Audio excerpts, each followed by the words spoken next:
తాకట్లో ఉన్న మీ బంగారాన్ని విడిపించి ఆ రోజు ఆన్లైన్ రేటుకి కొంటాం. Sharma gold company. నమస్తే, వెల్కమ్ టు సుమన్ టీవీ. నేను పద్మని. ప్రస్తుతంతో పాటు ప్రముఖ ఆధ్యాత్మికవేత్త, వాస్తు జ్యోతిష పండితులు కేఎస్ఆర్ గారు మనతో పాటు ఉన్నారు. మాట్లాడదాం. సార్ నమస్తే. సార్ సార్, వర్చస్సు పెరగటం అనేది ఖచ్చితంగా ప్రతి ఒక్కరు కోరుకోవాలి.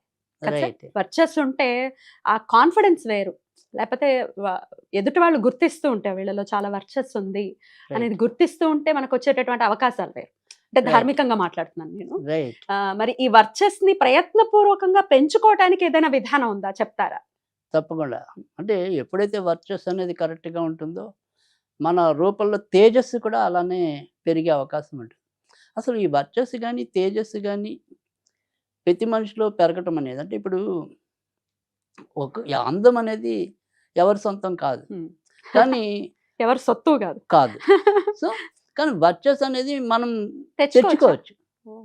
సో అంటే ప్రతి ఒక్కళ్ళు కూడా వాళ్ళ అందంతో సంబంధం లేకపోయినా కూడా అబ్బా ఆయన మొహం చూస్తే ప్రశాంతంగా ఉంది, ఆయనలో వర్చస్తుంది అని. తర్వాత ఇంచుమించుగా మనకి తెలిసినంత వరకు అతిపెద్ద హీరోయిన్లు ఎవరైనా కానీ, ఇండస్ట్రీని వెళ్ళిన మహా హీరోయిన్లు కానీ, శ్రీదేవి లాంటి వాళ్ళు అందరూ కూడా చామంచాయ లేదా ఇంకా దిగువలో ఉన్న వాళ్ళే. నల్లటి నలుపు వాళ్ళే ఎక్కువ కదా, కలర్ లో ఏముంది కదా, ఏమీ లేదు కదా. అంటే ఆ యొక్క లావణ్యంలోనే ఉంది. కరెక్ట్. సో ఆ లావణ్యం తెచ్చుకోవటం అనేది, అంటే ఇప్పుడు నా మొహమే బాగుండలేదు, నేను ఇంకా ఏడుపు గొట్టుగా ఉన్నాను అనుకోండి, ఉన్న తేజస్సు కూడా పోతుంది. అవును.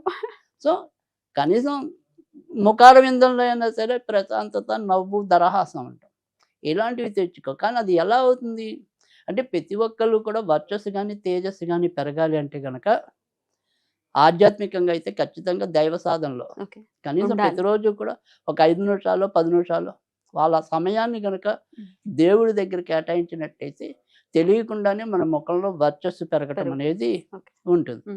సో అది మొదటి పద్ధతి.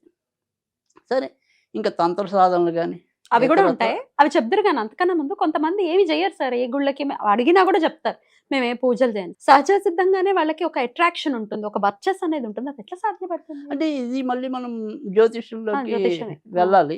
సో సాధారణంగా చంద్రశుక్రులు యొక్క ఇది బాగుండకపోతే ఆ రకమైన చార్ము రావడం అనేది కష్టం.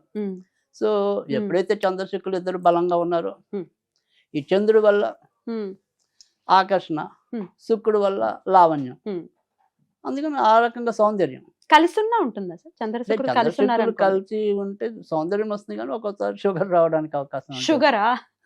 షుగర్, డయాబెటీస్ అనేది గురువుకి చెప్తుంటారు కదా. అంటే గురువు బాగా ముదిరిపోయాక లివర్ దెబ్బతింటాం అని గురువు దాకా ఉంటుంది. కాబట్టి గురుడితో కూడా సంబంధం ఉంటుంది. చంద్రశుక్రులు అంటే ఎప్పుడైనా సరే చంద్రుడు జలగ్రహం, శుక్రుడు జలగ్రహం, ఈ జలగ్రహాలు ఉన్నప్పుడు వీళ్ళకి ఒక్కోసారి ఏమంటాం, ఈ మద్యపానం ఇలాంటి వాటి మీద కూడా మోజు పెరగడానికి ఉంటుంది.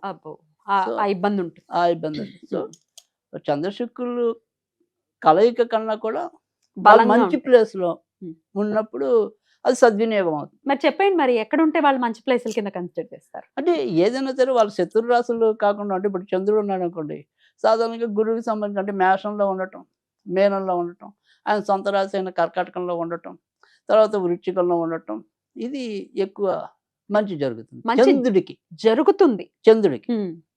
అదే శుక్రుడు అనుకోండి, కన్యలో ఉన్న, తులలో ఉన్న, వృషభంలో ఉన్న, మకరంలో ఉన్న, కుంభంలో ఉన్న మంచి జరుగుతుంది. మరి చంద్రుడికి వృషభం కదా సార్ ఉచ్చస్థితి, ఉచ్చస్థానం. అంటే ఉచ్చస్థానం అయినప్పటికీ అదే కొన్ని నాకు ఇప్పుడు కన్యలో మీకు ఒకసారి అదే వీడియోలో ఒకసారి ఎప్పుడు లోగట్ చెప్పాను, బుధుడికి ఇచ్చారు కానీ అంత అది కరెక్ట్ అనుకూలమైనటువంటి కాదు అని చెప్పి.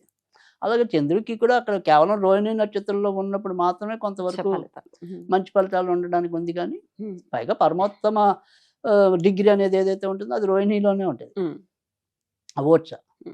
సో వృషభంలో ఉన్నంత మాత్రం కాదు కానీ, బట్ రోహిణిలో ఉంటే ఎక్కువ మంచి ఫలితం అనేది ఉంటుంది. సో అంతవరకు. సో ఈ రకంగా ఉన్నప్పుడు మంచి ఫలితాలు రావడానికి ఉంటుంది.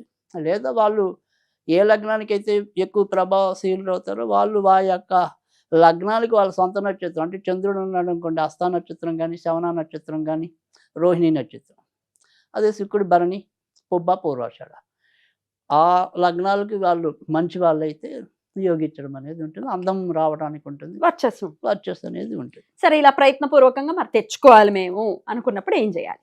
సో ఎప్పుడైనా సరే మనకి మంచి వర్చస్సు రావాలంటే కనుక ఖచ్చితంగా లలితాదేవి. సో లలితాదేవిని పూజిస్తే అన్ని రకాలైన కళలు మన మొహంలోకి కాదు మన జీవితంలోకి కూడా రావడానికి ఉపయోగపడుతుంది. సో ఆ రకంగా లలితాదేవిని పూజించటం అనేది ఖచ్చితంగా పెరుగన్నం అనేది సోమవారాలు చేయాలి ఇది. ఓకే. సో సోమవారాల పూట చేసి మంత్రం అందరికీ తెలిసింది, తేలికైన మంత్రం ఓం ఐం హ్రీం శ్రీం శ్రీమాత్రే నమః, అంతే. ఓం ఐం హ్రీం శ్రీం శ్రీమాత్రే నమః. లలితా సహస్రం చదివేయాల్సినంత అవసరం ఏం లేదు. అవసరం ఏం లేదు. Just in. అనుకుని ఉమ్. మన సంకల్పం చక్కటి వర్చస్సు కావాలి, తేజస్సు కావాలి, ఇలా వాళ్ళు ఏదైతే కోరుకుంటారో ఆ రకంగా కోరుకుంటే సరిపోతుంది. Right. ఆ రకంగా లలితాదేవిని పూజించడం అనేది పెరుగన్నమే ఎక్కువ నివేదన చేయాలి, అది సోమవారాలు. సోమవారాలు. సో అలా ఎన్ని వారాలు చేయమంటారు? ఒక 9 వారాలు చేస్తే చాలు, ఎక్కువ వారాలు అయితే అవసరం లేదు. సిగ్నిఫికెంట్ గా మార్పు కనపడుతుందా?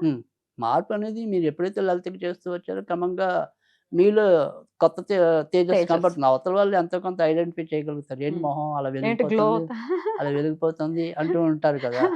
సో ఖచ్చితంగా వాళ్ళు ఏదో ఒక సాధన లేదా వారి జాతకంలో కూడా అప్పుడే మంచి మార్పులు మనం చెప్పలేం, బట్ నిరూపించాలి. అంటే జాతకంకి వెళ్తే నిరూపిస్తాం, ఒకవేళ జాతకం లేకపోయినా కూడా ఈయన ఏదో ఈ మధ్యన ఏదో పూజలు చేస్తున్నట్టున్నారు, కొద్దిగా గ్లో పెరిగింది, క్రమం తప్పకుండా ఏదైనా దేవాలయాలకు వెళ్తున్నారేమో, ఇలాంటివి మనకి స్ఫురిస్తాయి. చెప్పేయచ్చు. సో ఈజీ ఇట్లా పూజలు పరిశీలన అనేది ముఖ్యం. పూజలు ఎలాగో చెప్పారు, అది కాకుండా తాంత్రికం అంటే ఏంటి? ఇది తాంత్రికం అన్నారు కదా. అంటే తాంత్రికంలోకి చెప్పాలి అంటే కనుక ఎప్పుడైనా సరే అది ఏమంటాం, ఇదే లలితాదేవికి మనం కొద్దిగా పాలు, తర్వాత దాంట్లో కొద్దిగా కస్తూరు, ఏమంటాం దాన్ని కస్తూరి కాదు, కుంకుమ పువ్వు. కుంకుమ పువ్వు. సో ఈ కుంకుమ పువ్వు 2 వేసి ఇదే మంత్రాన్ని 9 సార్లు మనం పఠించి ఆ ముఖానికి గనక ఆ రాసుకున్నట్టయితే పాలన. పాలన చాలా తొందరగా పని. మార్పు వస్తుంది. సో ఎటువంటి చర్మానికి సంబంధించిన ఇబ్బందులు ఉన్నా కూడా అబ్బా, అవి కూడా తొలగిపోతాయి. అద్భుతం సార్. సో ఆ రకంగా కూడా చక్కగా చేసుకోవచ్చు, అది తాంత్రికం. తాంత్రికం. సో ఆ రకంగా చేసుకున్నా కూడా మంచి ఫలితాలు ఉంటాయి. ఈ స్విచ్ వర్డ్స్ కూడా చెప్తూ ఉంటారు కదా మీరు, రైట్ వర్చస్కి ఏదైనా స్విచ్ వర్డ్ చెప్పండి సార్. మరి అంటే నిరంతరం ఇంకా చదువుకోవడం, లలితాదేవిని చేసుకుంటూ కూడా రైట్. నిరంతరం చదువుకోవడం. అంటే దీనికి మనం లోగడ కూడా కొన్నిసార్లు చెప్పాం, దానికి జాస్మినే. జాస్మిన్. సో జాస్మిన్ అనేది మంచి స్విచ్ వర్డ్ దానికి. అసలు అలా అనుకుంటూ ఉండొచ్చు. అంతేగా ఎప్పుడు ఖాళీ ఉన్నప్పుడల్లా జాస్మిన్ జాస్మిన్ జాస్మిన్ అనుకోవటమే. సో దానివల్ల కూడా మల్లెపువ్వుకి అంతటి అందం ఉందో మనకి అంతే అందం వస్తుంది, బొడ్డు మళ్ళీ అందులో కూడా. మంచి సువాసన, అందం కూడా.